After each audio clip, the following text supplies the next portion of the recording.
Bom, então vamos lá. Bom dia aí a todo mundo.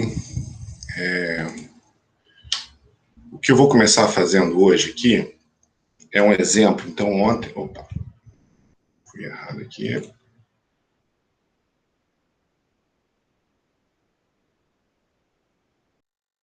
mostrando a curva do sistema, como que a gente chega no ponto de trabalho, né? A gente viu na parte de curvas de bomba como levantar essa curva azul clara aqui, né? A curva da bomba. E a gente viu na aula de ontem como que a gente obtém a curva do sistema, ou o ponto de trabalho, na verdade, né? Então a gente pode obter uma curva que faz mais sentido do ponto de vista de aplicação industrial, né? Que a gente teria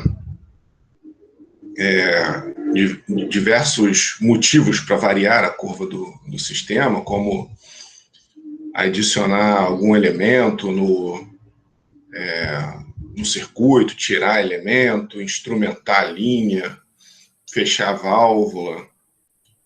Então, vamos dizer assim, para uma aplicação residencial, né, ou uma aplicação industrial rígida, que não sai daquele ponto de trabalho, seria essa configuração aqui. Você tem a vazão de trabalho, o head de trabalho, e a gente tem que achar uma bomba que, na medida do possível, né, o mais perto do possível do ponto de melhor eficiência, trabalhe, né, ou opere aqui, idealmente. A gente gostaria, né, que a bomba tivesse uma curva de eficiência, onde a eficiência máxima estivesse aqui nesse ponto, tá? Idealmente, né, o que eu estou dizendo é isso. Aquela curva de eficiência ali, a gente gostaria que ela se comportasse dessa maneira aqui, ó. Tá? Então, uma bomba que tivesse a eficiência máxima nesse ponto aqui. De forma ideal, nem sempre isso é possível, né? E às vezes a gente tem que trabalhar com o que tem, mas de forma ideal é isso que a gente quer, tá? E aí o que eu vou mostrar aqui, esse exemplo que eu vou mostrar, eu tirei lá do catálogo da Schneider, que é a maneira, eu não vou mostrar a maneira como a Schneider faz para dimensionar a bomba, porque envolve cálculos aproximados. Eu vou mostrar o que a gente faz, né? O que do ponto de engenharia, do ponto de vista de engenharia, tem que ser feito. Então, essa é a questão, né? Tem uma forma de levantar as perdas de carga de forma aproximada, sem quer dizer, o catálogo não vai ficar falando de conservação de energia, né? De energia necessária para vencer perda de carga. Então, ele tem que ter uma linguagem muito mais básica, né? Para qualquer um pegar o catálogo e tem lá no final, né? Tem a maneira como se chega no head da bomba, tá? Mas, de novo, né? Uma forma, vamos dizer assim, bem superficial para qualquer um conseguir dimensionar a bomba. Bom, a gente vai usar essa equação, né? Que é o teorema do transporte de Reynolds para a primeira lei da termodinâmica, ou a conservação da energia entre a superfície livre do reservatório de sucção e o reservatório de descarga, né? E aí a gente vai levar em conta todas as perdas de carga que existem ao longo da linha, né? Então aqui o que a gente tem seria um poço artesiano, por exemplo, claro que fora de escala, né? Ou uma cisterna, né? Poderia ser uma cisterna aqui, então, porque aí ele está 3 metros para baixo da superfície, a sucção aqui, né? A válvula de pé. Então poderia ser uma cisterna isso daqui, tá? Jogando água lá para a caixa d'água, no alto de uma casa que tem um certo desnível com relação ao nível da bomba, tá? Certo? Então aqui o que eu estou mostrando é que a gente viu muitas curvas, né? A gente viu muita curva head vazão dado como uma curva aqui, ó, como um gráfico, né? Mas na prática a coisa é vista como uma tabela, né? Que é muito mais fácil do que você ficar estipulando aqui valores, né? Certo? Então se a gente bota aqui gráficos com suas escalas, né? Eventualmente a gente está numa região aqui que seja difícil de saber onde que a gente está olhando no gráfico. Então, de forma geral, são tabelas como essa daqui. Isso daqui é um extrato da tabela. Vou mostrar um pouquinho mais de detalhe, né? Mas o que a gente tem aqui seria o modelo da bomba. Então, sei lá, BC98, bomba centrífuga, eventualmente, né? A potência que ela demanda, 1/3 de cavalo ou meio cavalo. Aí alguns detalhes, né? O diâmetro na sucção e no recalque, 3/4 de polegada. Altura máxima de sucção, isso a gente vai ver na parte de NPSH. Esse desnível máximo, por enquanto, a gente não se importa com isso. Mas aqui, o que ele está mostrando é o seguinte.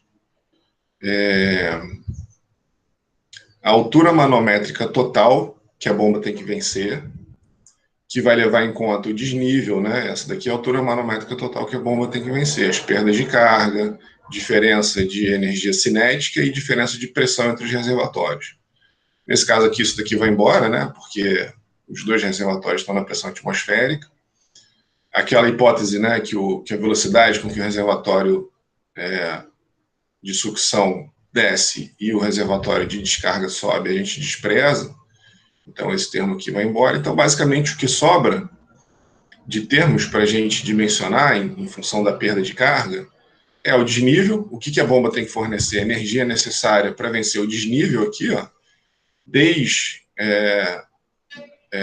do nível do reservatório de sucção até o nível até o nível ali da descarga, né? Até o nível do... na verdade, aqui, ó, nessa configuração, a gente nem poderia desprezar agora que eu estou vendo. Por quê? Por que a gente não pode desprezar aqui o V2, por exemplo, né? Se a gente chamar esse ponto aqui lá de cima de 2 e esse aqui de 1. Porque ele descarrega para a atmosfera, né? Ele não está conectado ali no nível da superfície. Quer dizer, o tubo não desce aqui, né? Então, na verdade, esse ponto 2 que eu circulei ali, não é ali, ó. Nesse exemplo aqui, o ponto 2 está aqui, ó. Na saída do tubo, tá? Então, aqui a gente tem que continuar levando em conta esse termo aqui, ó. Esse aqui que a gente pode desprezar, porque o 1 está aqui na superfície livre e a velocidade com que varia é desprezível. Bom, então a gente tem a altura manométrica total, que ela tem que vencer a energia cinética, na verdade, né? Na saída. O desnível, esse desnível aqui que a gente chamou de ΔH, lembra? A gente chamou isso daqui de ΔH. E as perdas de carga, né? Tudo se soma, tudo é linear, tudo tem dimensão de comprimento, né? Ou unidade de metro, né? SI. E aqui, por exemplo, ó, a gente vai fazer a conta, mas eu já estou adiantando aqui que esse sistema aqui, ele vai ter uma altura manométrica total de 11 metros. Observa que de cara a gente já pode determinar esse cara aqui, né? 6,2, 8. Tá? Então, só pelo desnível, a gente tem 8 metros que a bomba tem que vencer. Falta a gente quantificar a perda de carga ao longo de toda a tubulação e a energia cinética ali na saída, tá? E aí, ó, o que eu estou mostrando aqui? A vazão, na verdade, nesse exemplo aqui específico, ela é relativamente, vamos dizer assim, não tem um valor rígido, né? A gente não tem uma grandeza muito rígida para vazão. Porque o que acontece? Né? Você quer encher uma caixa d'água, mas você não quer que a bomba fique o dia inteiro lá enchendo essa caixa d'água. Você quer que ela encha, sei lá, se eventualmente ela esvaziar completamente, né? Você quer que ela encha em, não sei, meia hora, 1 hora, tá? Então, nesse caso específico, né, dessa aplicação residencial, a vazão é uma variável relativamente flexível, vamos dizer assim, né? A gente não precisa ter uma rigidez muito grande para estipular a vazão, tá? Então, se a gente quer que ela encha, vamos botar aqui, né, que só para fazer conta redonda, né? Que essa caixa d'água, normalmente não existe uma caixa d'água de 6 mil litros, eu acho. Acho que é de 5 mil e 10 mil, se não me engano. Mas vamos chutar que essa caixa d'água tenha 6 mil litros. Se eu escolher uma vazão de 3.000 litros por hora, né, 3 metros cúbicos por hora, essa caixa d'água, né, nessa condição aqui, ela vai encher em 2 horas, tá? Vai precisar de 2 horas para encher a caixa d'água, porque a cada hora a bomba fornece 3.000 litros de água. Isso usando uma bomba de 1/3 de cavalo. Se eu quiser usar uma de meio cavalo, aí ela vai precisar de menos tempo, né? Porque aí ela vai estar fornecendo 3,9 metros cúbicos por hora. Se, por exemplo, a perda de carga cair para 10, né, sei lá, eu melhoro aqui, eu troco a tubulação por uma de rugosidade relativa menor, ou posso trocar a válvula de pé aqui, que a gente vai ver que ela tem uma perda de carga, um coeficiente de perda de carga localizado muito grande. Então, se eu dei uma otimizada aqui, né, no meu sistema de tubulação, se eu reduzir a perda de carga e eventualmente cair para uma perda de carga de 10 metros de coluna d'água, observa que a vazão vai subir, né, vai para 3,2 metros cúbicos por hora, usando uma bomba de 1/3 de cavalo, ou 4,1 metros cúbicos por hora, usando uma bomba de meio cavalo, tá? Beleza? Então é assim que a gente lê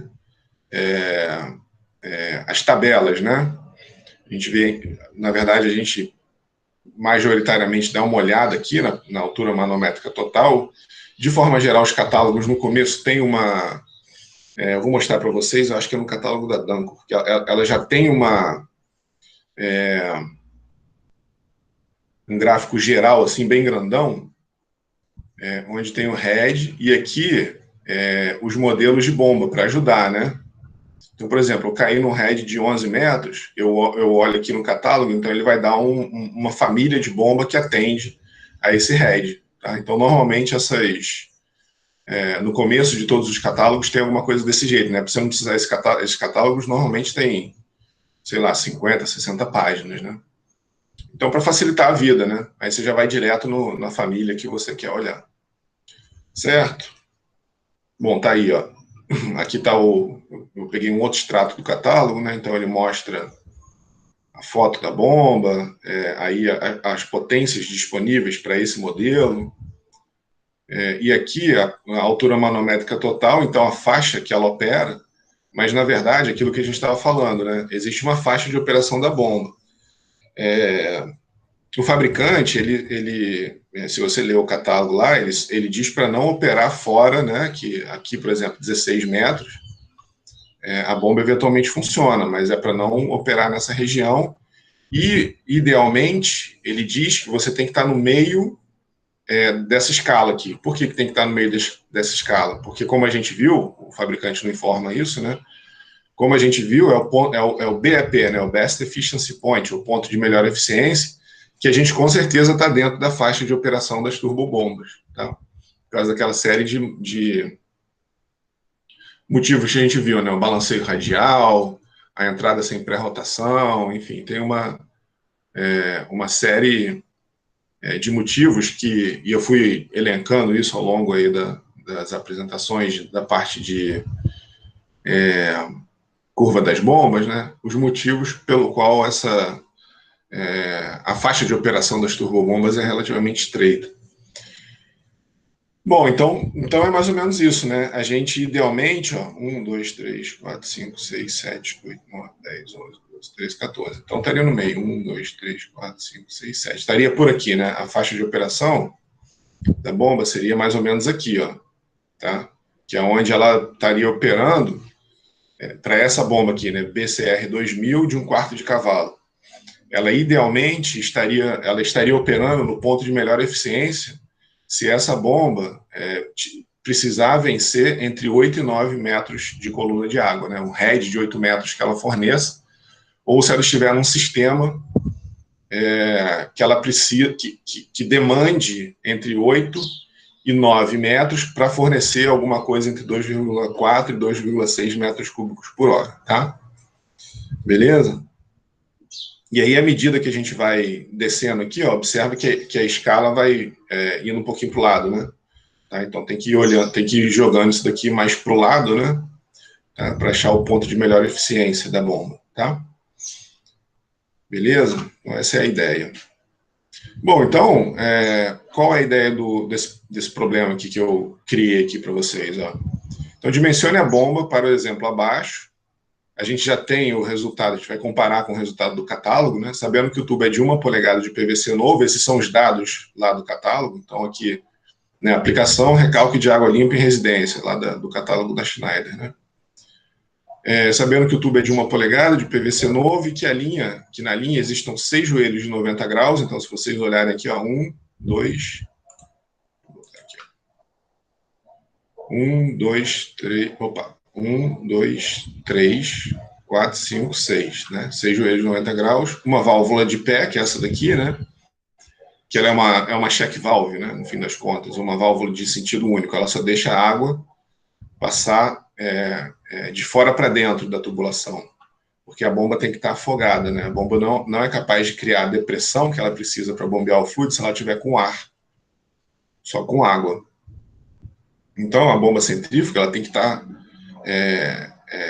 que estar cheia d'água para poder começar a operar, e depois ela precisa de uma válvula de pé para poder continuar o trabalho. Existem as bombas autoescorvantes, né?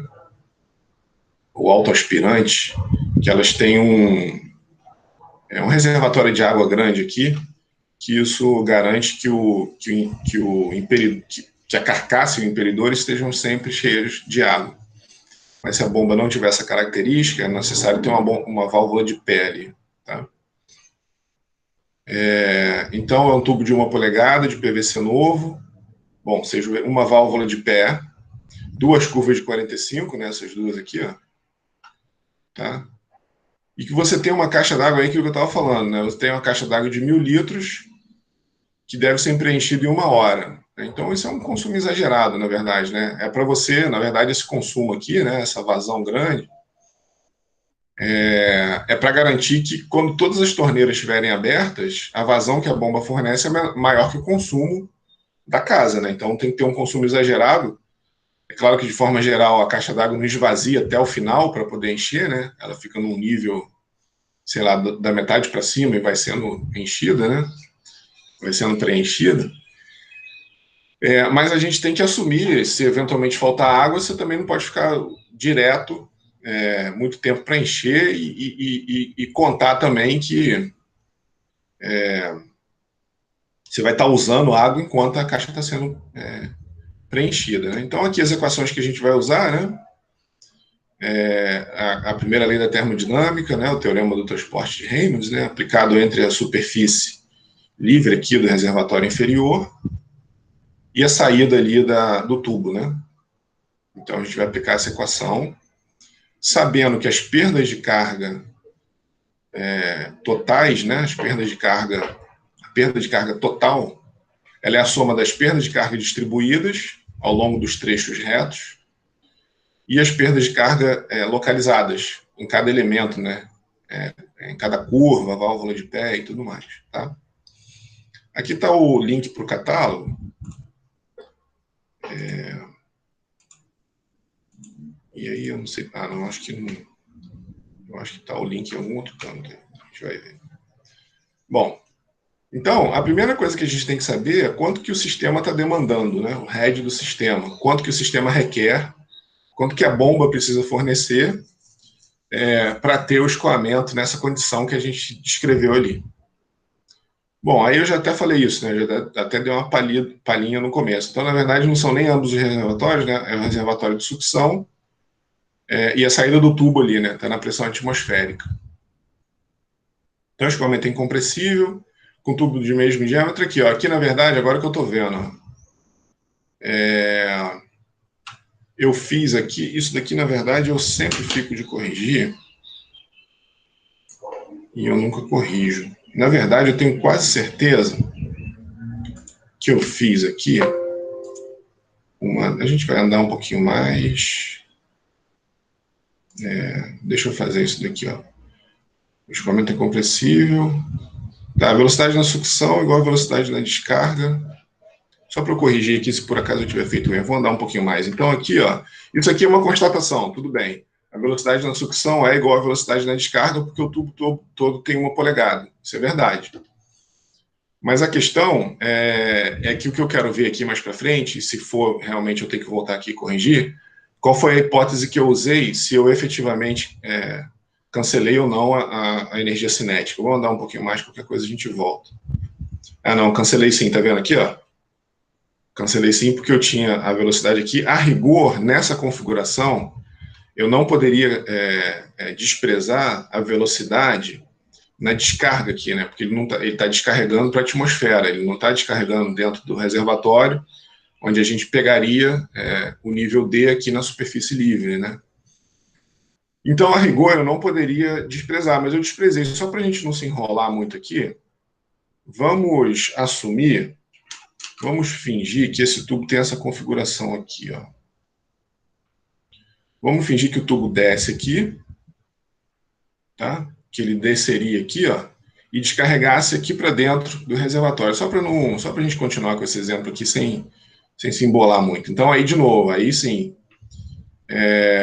a equação da energia vai ser resolvida entre essa... e aí vai ter mais um joelho também, né? Depois eu corrijo esse exemplo, tá?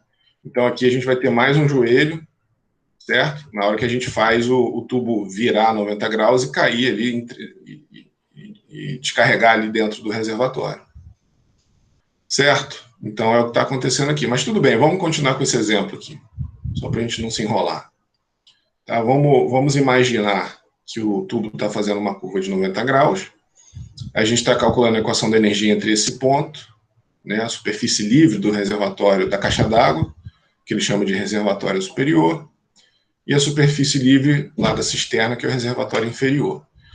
Aí, quando a gente faz isso, na verdade, aqui é o seguinte, aí sim, aí eu vou corrigir aqui, ó. Com a variação de nível dos reservatórios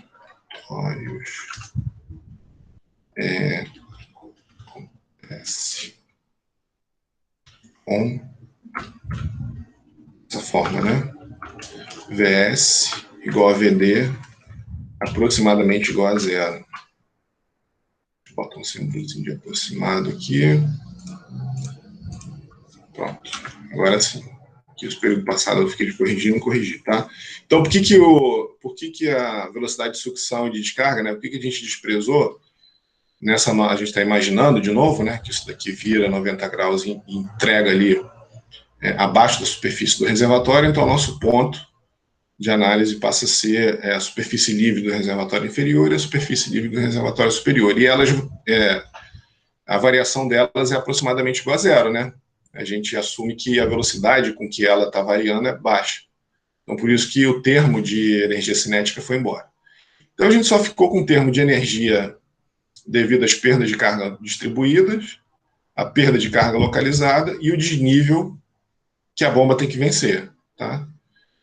O desnível de cara, né? Lembra, essa é uma das configurações que a gente estudou. Então, de cara, a gente tem 8 metros de desnível. Então, isso daqui, direto.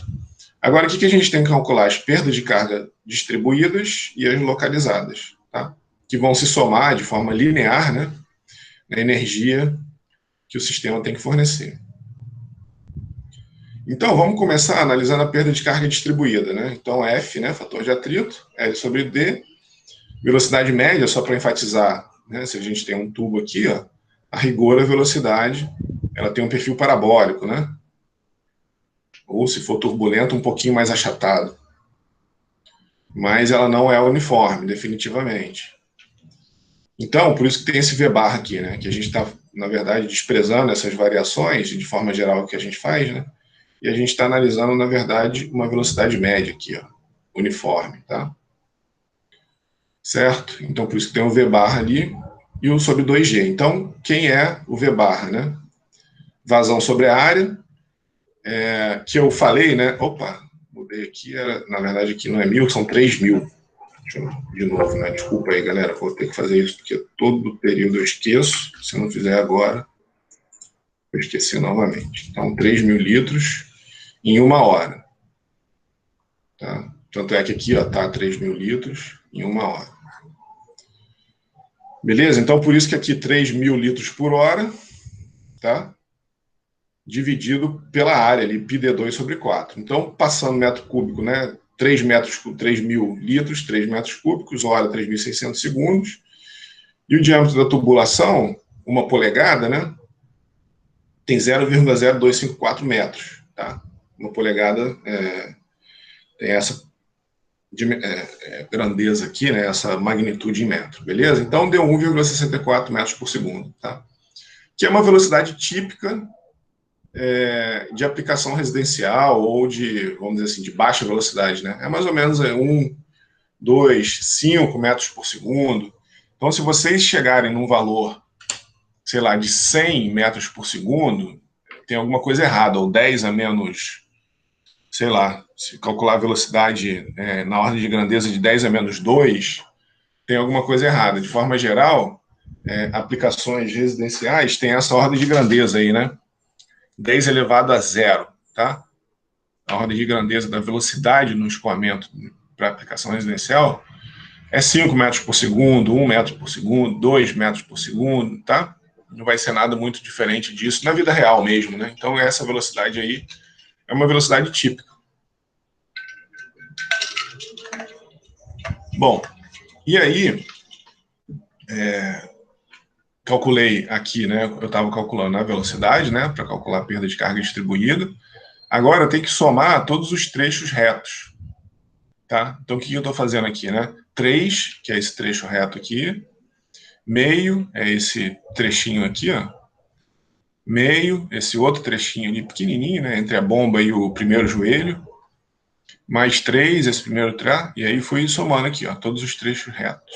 2, 1, meio. Então, deu 20,5 metros de trecho reto. Tá? Então, esse cara aqui também já está definido. Esse cara aqui está definido. Diâmetro a gente sabe. E o resto já era, né? Só calcular. Beleza? E aí a gente precisa do F, né? Claro, a gente precisa do F para determinar a perda de carga distribuída. E aí, para o F, né, a gente precisa do Reynolds e da rugosidade relativa. Então, como é que calcula o Reynolds? Mole, né? ρVd sobre μ. Temos a massa específica, calculamos a velocidade ali atrás, o diâmetro da tubulação em metro e a viscosidade da água, né? Isso daqui é a água. 10 a menos 3, então caímos num Reynolds aí de 4 vezes 10 a quinta, aproximadamente, né? 4,1 vezes 10 a quinta. 1, 2, 3, opa, a quarta. 4,1 vezes 10 a quarta, tá? 1, 2, 3, 4, isso. Beleza? Então, eu procurei nos livros de graduação, né, e não tem a rugosidade relativa para um tubo de PVC. Mas eu achei tanto na apostila da PUC do Rio Grande do Sul, que vocês têm aí na parte de referência bibliográfica, quanto nesse site aqui, ó. O cara fez até uma análise estatística, tem uma série de dados aí sobre a rugosidade do tubo de PVC. E aí eu cheguei nesse valor aqui, ó, nas duas referências, esse foi o valor que eu cheguei. Então, 6 vezes 10 a menos 4 deu a rugosidade relativa, porque o diâmetro do tubo é 25,4 milímetros, né? E aqui está em milímetro também, tá? Então, 6 vezes 10 a menos 4, que deu a rugosidade relativa. E aí, ó, por que o F deu isso, né? Porque a gente pegou aqui, ó, o 4,1 mais ou menos vezes 10 a quarta, foi ali na curva de rugosidade relativa com 6 vezes 10 a menos 4, né? Que está aqui, chegou nesse ponto, e aí deu um F de 1, 2, mais ou menos 0,023, né? Por isso que está aqui 0,02355. Isso daqui eu devo ter feito por alguma daquelas fórmulas matemáticas, né? O Colebrook, o Haaland, que são formulazinhas que evitam da gente ficar entrando aqui tem lá em mecânica dos fluidos, né? Evita da gente ficar olhando esse gráfico aqui de Moody. É uma alternativa, por isso está cheio de casa decimal aqui, tá? Bom, aí beleza, né? Calculamos a perda de carga distribuída. 0,02355, que é o F, L sobre D, né? V ao quadrado sobre 2G. Então, 2,62 metros. Então, mais um termo que a gente tem que somar nos 8 metros aqui de desnível, né? Esses 2,62. Observa que é até maior, né? O que tem de perda de carga distribuída é até maior do que o desnível aqui do reservatório, né? Então, é uma ordem de grandeza considerável, né? A perda de carga distribuída ao longo desse escoamento aqui. Tá? Aí, eu acho que tinha algum lugar aqui que eu tinha, acho que é mais para frente, eu tinha feito um link em alguma dessas figuras aqui para o catálogo, mas acho que é mais para frente. Aí a gente dá uma olhadinha no catálogo mais para frente para vocês verem. É um dos catálogos, né? Tem um monte de fabricantes de bomba. Bom, aí, o que a gente tem até agora, né? O desnível do reservatório, a perda de carga distribuída e a gente precisa calcular agora a perda de carga localizada. Então, aqui, ó, outro erro aqui. Localizadas.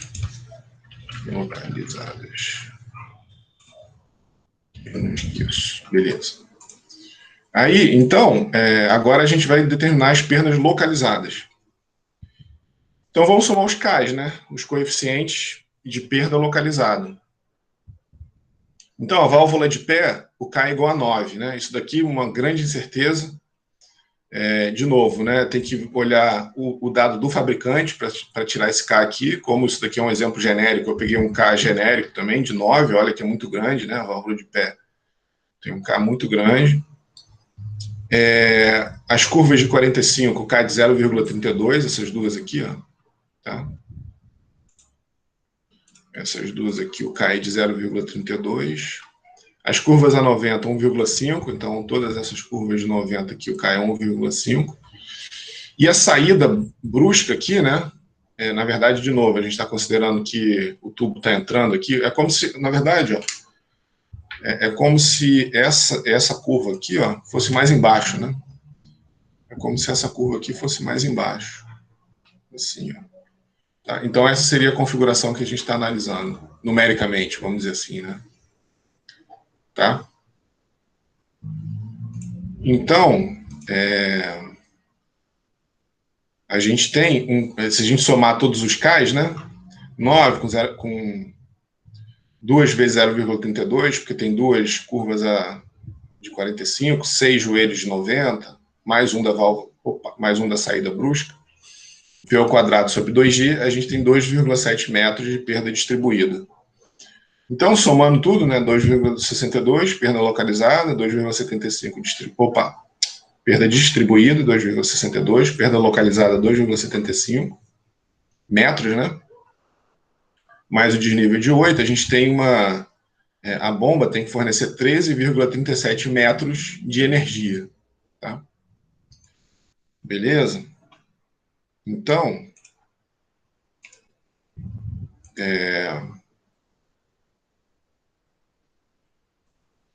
a gente chegou num H de 13,37 metros. Essa daqui é a forma que o catálogo explica como se fazer. Ó. O que é altura manométrica total? Eu lembro que no período passado teve alguma coisa que eu me enrolei um pouco aqui nesse método catálogo, mas aí vocês podem abrir lá. Em algum canto aqui também tem eu tinha certeza que eu tinha feito um link em alguma dessas figuras, mas tudo bem. Ó. O que é altura manométrica total? É a altura de sucção mais a altura de recalque, né? O que a gente viu ali, né? O desnível, a diferença do desnível, mais perda de carga. Ele não explica muito o que é perda de carga, ele só mostra como calcular. Tá? Então, olha só. 2 mais 6, que é o que a gente viu, né? Mais 1,7. Da onde que ele chegou nesse 1,7 aqui, ó. Vamos ver aqui. A altura, eu lembro que tinha algum erro também, ó. Determinação da perda de carga. Aí, tá vendo? Ver tabelas e anexos. Então, você tem que ter o CT, que é 20,5. Da onde que veio esse 20,5 aqui?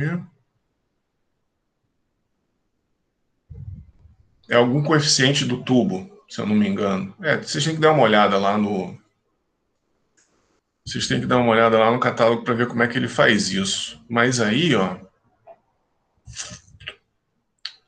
o que que ele faz aqui, ó? Altura de sucção, de recalque, mais PC do tubo. Tem que dar uma olhada. Eu lembro que no período passado eu também já não tinha conseguido entender isso aqui. Ou eu deveria colocar aqui o restante, né? Porque aqui eu só estou colocando como é que ele não tem a definição de cada. De onde que ele saiu com esse 1,7 aqui. Bom, tá aqui, né? Mas o que que é o CT agora?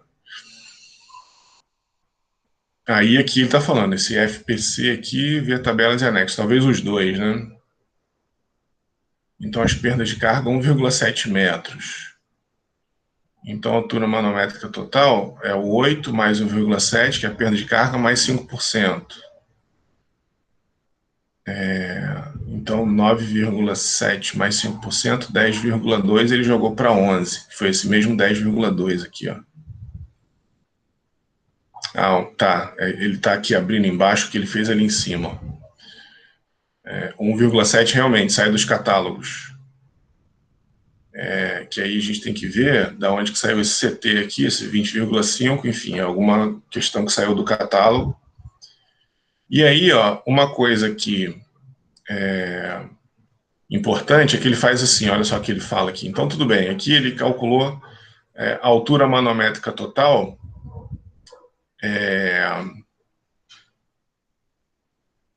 aqui, ó, altura manométrica total, sem levar em conta isso daqui, essa conta, esse catálogo aqui, ó, determinação da perda de carga, isso, na verdade, é a perda de carga distribuída.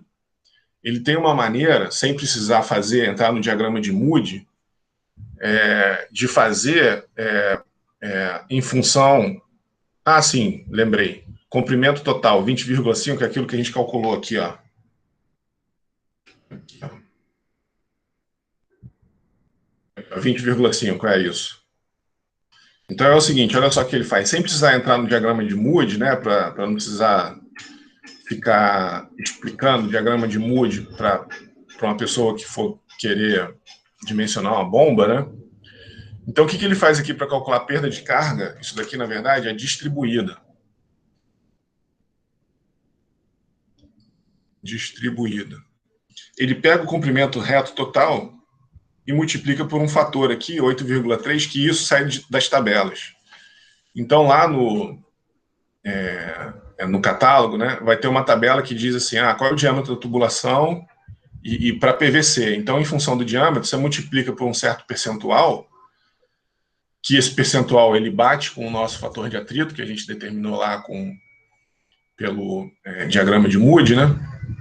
Lembra que é F, L sobre D, V ao quadrado sobre 2G. E aí ele tem faixas de velocidade, para onde vale esse percentual aqui. Você não precisa calcular o F, né? Então, na verdade, o único input aqui é o comprimento.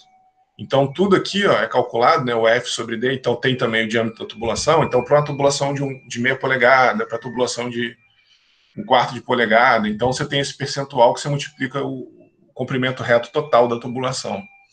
Tá? Para evitar de ficar mostrando o diagrama de Moody ali para o usuário, né, comum, vamos dizer assim.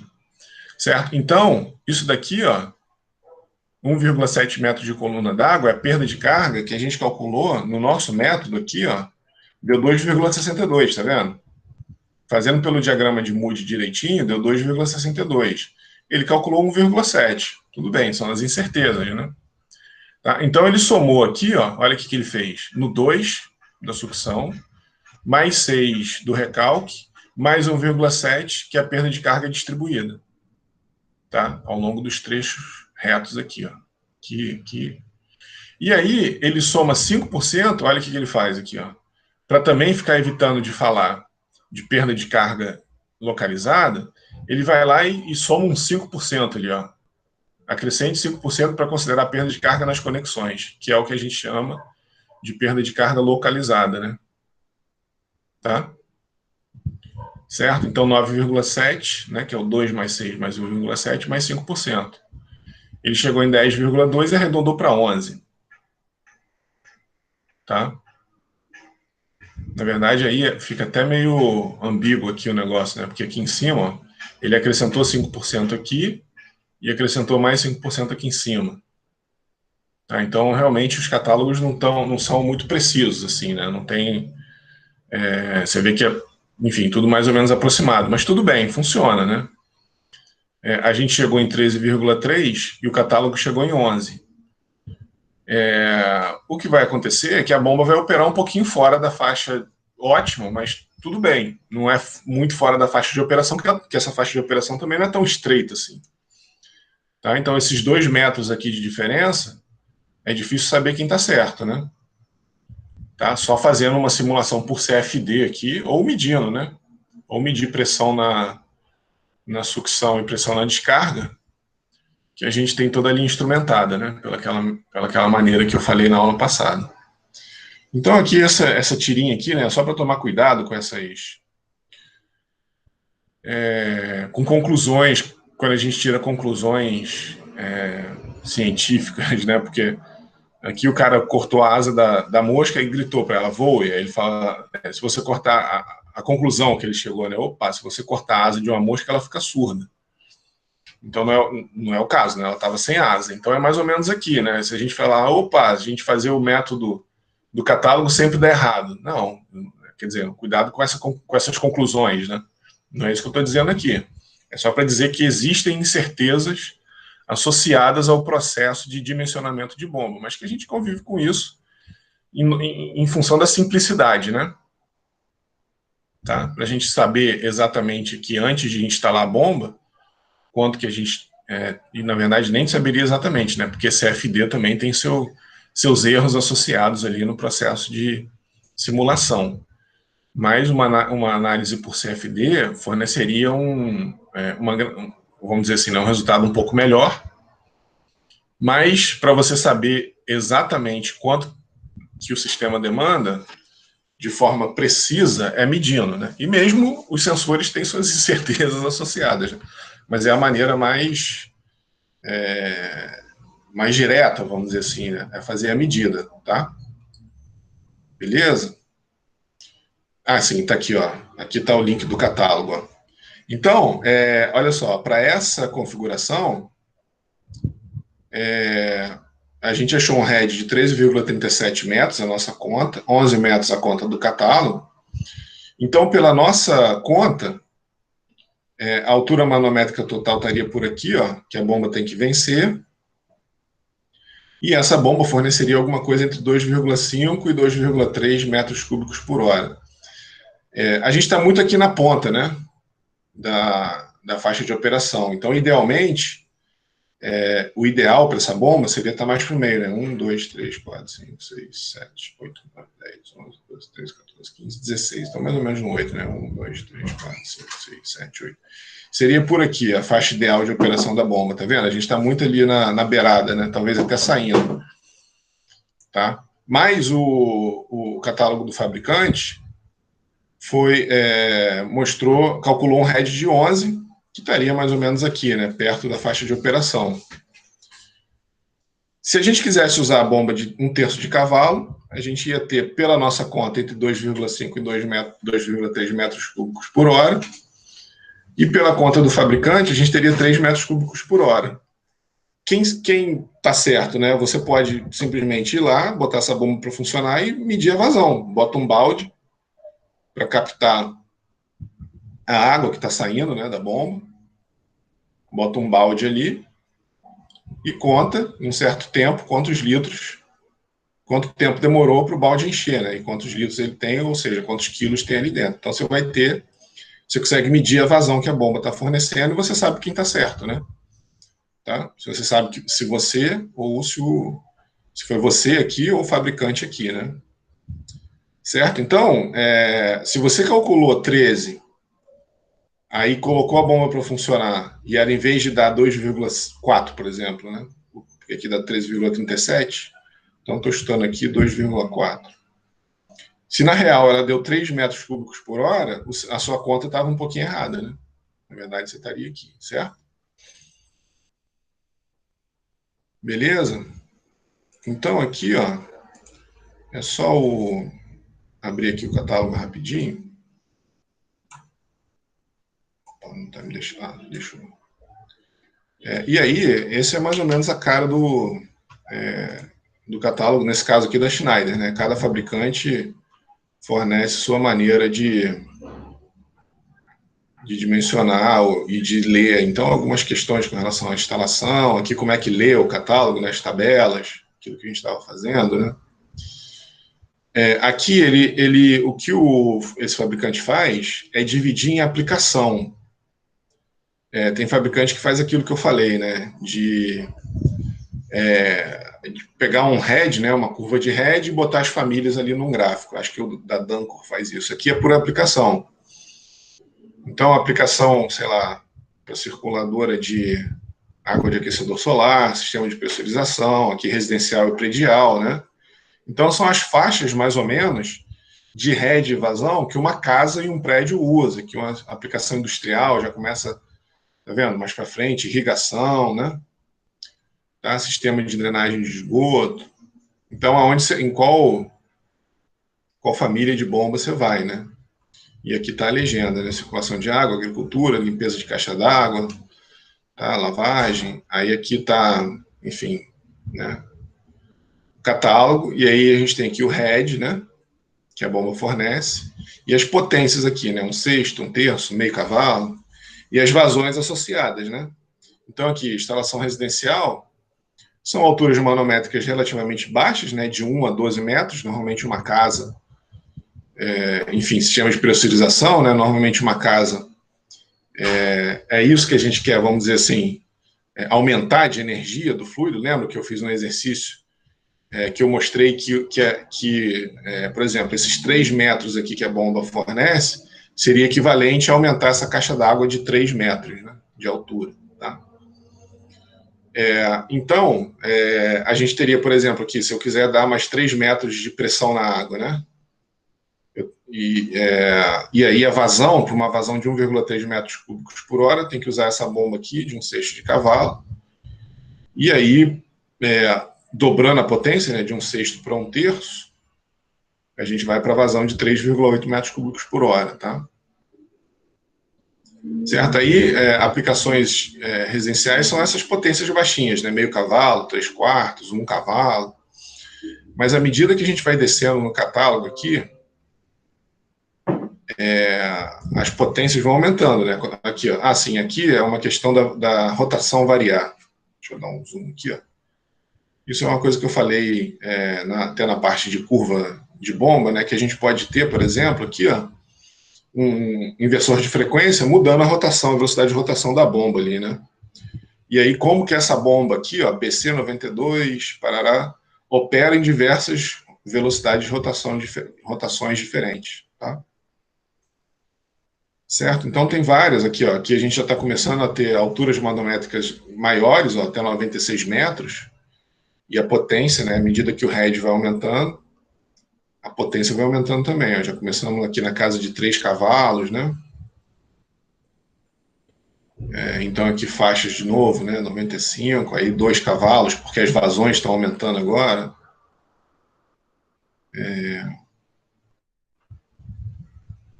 Aí, ó, os heads maiores, também vazões maiores, né?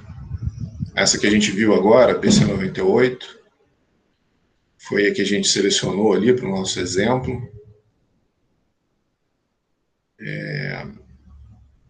E assim vai, né? Aqui uma faixa ampla de head, e aí, em função da vazão, a gente tem as potências associadas. Ela começa a entrar em potências aqui, né? Em combinações de head e vazão, que fornecem potências aí na ordem de 20 cavalos, né? Potência de uma moto pequena, eventualmente, né? Tá? E aqui 30 cavalos, né? Porque a vazão vai aumentando a 100 metros cúbicos por hora, né? Então é uma vazão bem grande. A gente estava ali com 3, no exemplo que a gente viu ali residencial, era 3 metros cúbicos por hora, né? Então as bombas começam a ficar mais robustas e demandar mais potência, né? Tá? Aqui, ó, 75 cavalos, né? Já começa a vir com 150 cavalos. Então, vazões elevadíssimas aqui, ó, 411 metros cúbicos por hora, para uma altura manométrica de 44 metros, né? Então, ela tem que vencer 44 metros, fornecer uma vazão absurda de 411 mil litros por hora, Então, essa bomba está demandando 150 cavalos, que é a potência de um carro, um bom carro, né? Um carro, aqui, ó, 175 cavalos, ó. Então, são vazões grandes, na verdade, vazões menores do que essa que a gente viu aqui, mas heads maiores, olha lá, 100 metros, né? Aí já é um prédio, né? Um prédio bem grande. Tá, e aí vai, né? Então, são faixas de vazão, head e potência bem abrangentes, né? Então, o catálogo, ele tem os fabricantes, esse daqui é um dos fabricantes, né? Não dá para a gente ficar aqui passando vários fabricantes, mas tem uma faixa, aí aqui aplicação de aço inox, né, para a indústria alimentícia, que aí é fácil de limpar, não tem incrustação. Aqui, ó, todos os fabricantes têm uma calculadorazinha que você bota ali a sua condição de projeto e ela calcula para você a bomba que você precisa, para evitar de você ficar olhando no catálogo também, né? Hoje em dia está muito fácil. Essa é uma bomba de múltiplos estágios, né? Eu mostrei alguns exemplos. Alguém fez referência a essa bomba como uma bomba de caneta, eu não conhecia essa expressão, mas é uma bomba de múltiplos estágios, né? E aí você mantém a vazão constante, à medida que você vai colocando estágios aqui, o head vai aumentando, né? Cada estágio que ela passa, ela aumenta de uma certa quantidade o head. Então aqui o número de estágios, né? 7, 9, 12, 14, 19, e o head associado, né? O head e a vazão associada a cada uma dessas configurações, né? Tá, então tem um monte aí para prédio, então são heads grandes, olha lá. Vazões relativamente grandes também, né? Porque a aplicação predial e as potências associadas, né? Tá? Bom, enfim, o catálogo é enorme, eu tinha falado 60, mas ó, 104 páginas aí, combate a incêndio. Então, tem muita coisa aí, né? E aí cada fabricante faz a sua estratégia para ajudar na seleção, né? Uma bombazinha, limpeza de caixa d'água, reservatório, cisterna, tá aí, ó. Um head baixinho, né? Só para eventualmente começa de meio aqui, ó. Só eventualmente para tirar a água ali de dentro, né? Tá? Uma potência bem baixinha também, um sexto de cavalo, toda de plástico. Bom, enfim, tem uma série de aplicações aí, né? Cada fabricante vai ter sua bomba submersível, essa daqui, eu acho, né? Bomba submersa que você coloca. Eu acho que é essa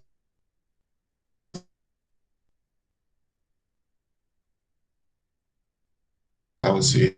Múltiplos estágios, bombas centrífugas de múltiplos estágios, e aí você tem um eixo no meio, né, ligando cada estágio.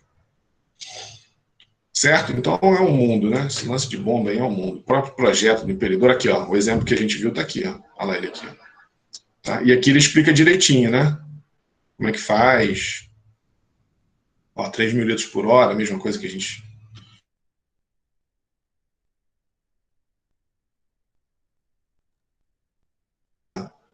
Aqui tem um poço, e aí jogando para uma caixa d'água, né?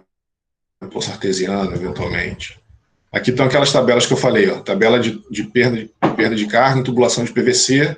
Aí você tem o diâmetro, a vazão, e aí aqui, ó, aquele 8,2 que ele chegou aqui, ó, aqui 8,3, é porque ele tinha um diâmetro de 1 polegada, então está aqui. Vazão 3 metros cúbicos por hora, então ele multiplica toda a seção reta por 8,3. E essa linha aqui, ó, ele está dizendo que, por exemplo, uma tubulação de 3/4, ela não deve estar abaixo dessa linha aqui, ó, de vazões muito grandes, porque senão a perda de carga começa a ficar enorme, tá vendo?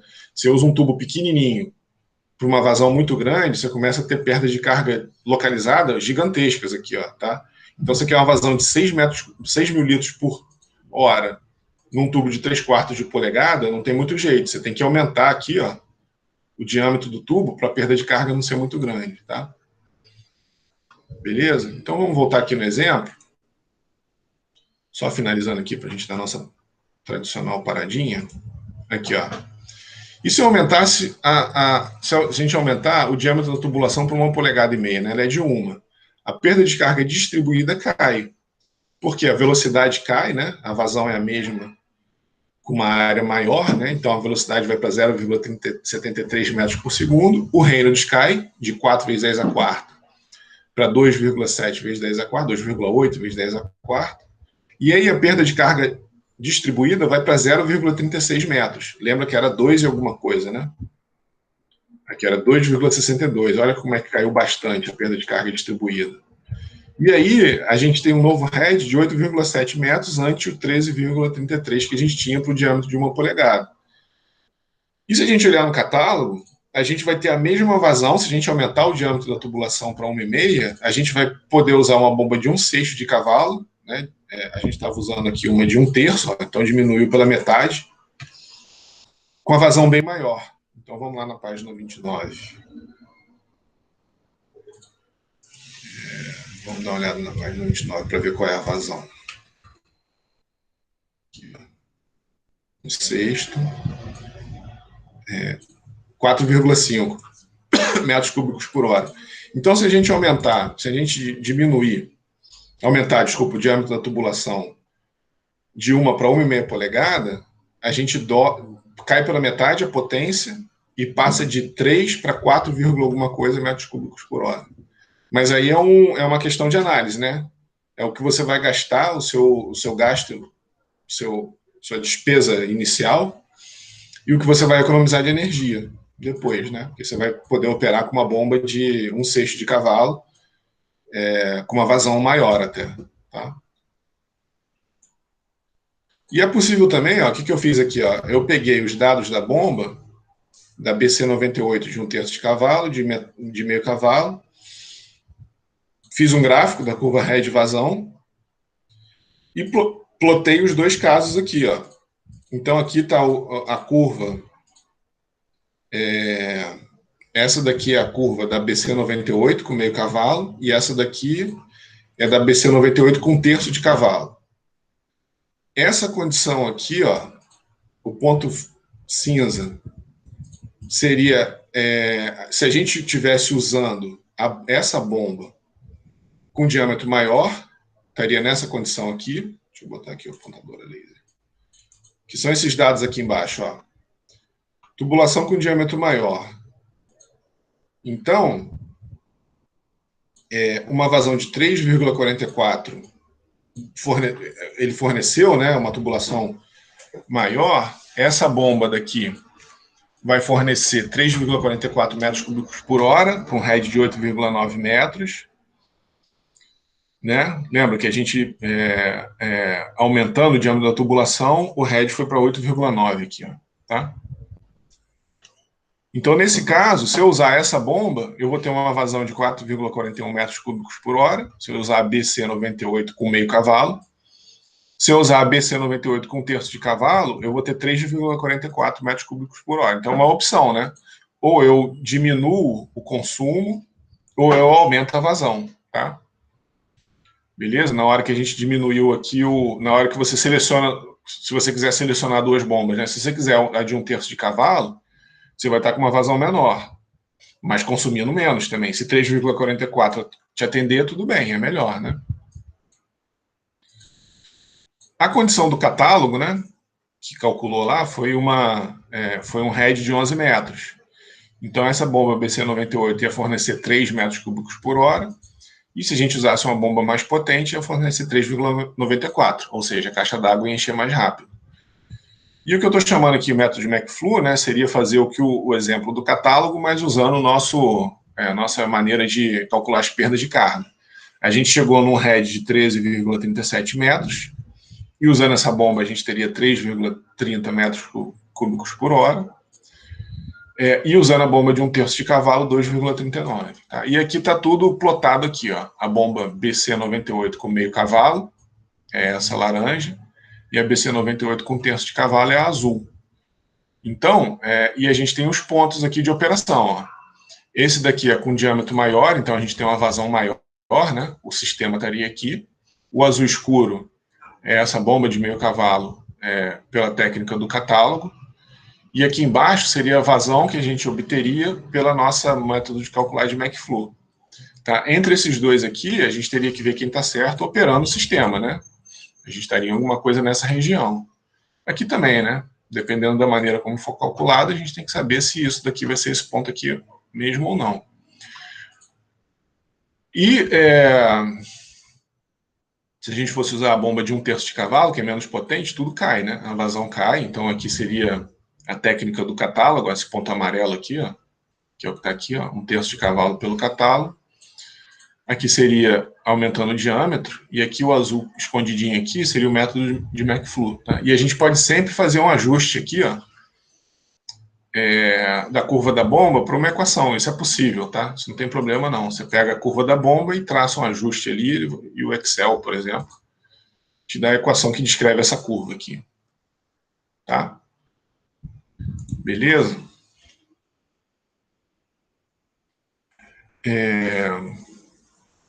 E aí é o que eu estou falando, né? Com a bomba no lugar, a gente pode ir lá e medir a vazão, saber quanto tempo que a caixa d'água levou para encher e ver quem estava certo, né? Tá? Então aqui eu estou mostrando isso aqui, ó. Então se ela levou 1h15 para encher ao invés de 1 hora, significa que a vazão é de 2,4 e não de 3. Então é isso que eu botei aqui como perda de carga real. Seria, por exemplo, eu cheguei lá, disparei o cronômetro, né? Deixei a caixa d'água totalmente vazia, disparei o cronômetro e ela levou, sei lá, 1h15 para encher. Então a minha vazão, na verdade, o ponto de operação do sistema está aqui, ó. Tá? E não aqui como a gente calculou. Certo? Beleza? Então é isso. Alguma dúvida aí? Alguma pergunta com relação a essa parte?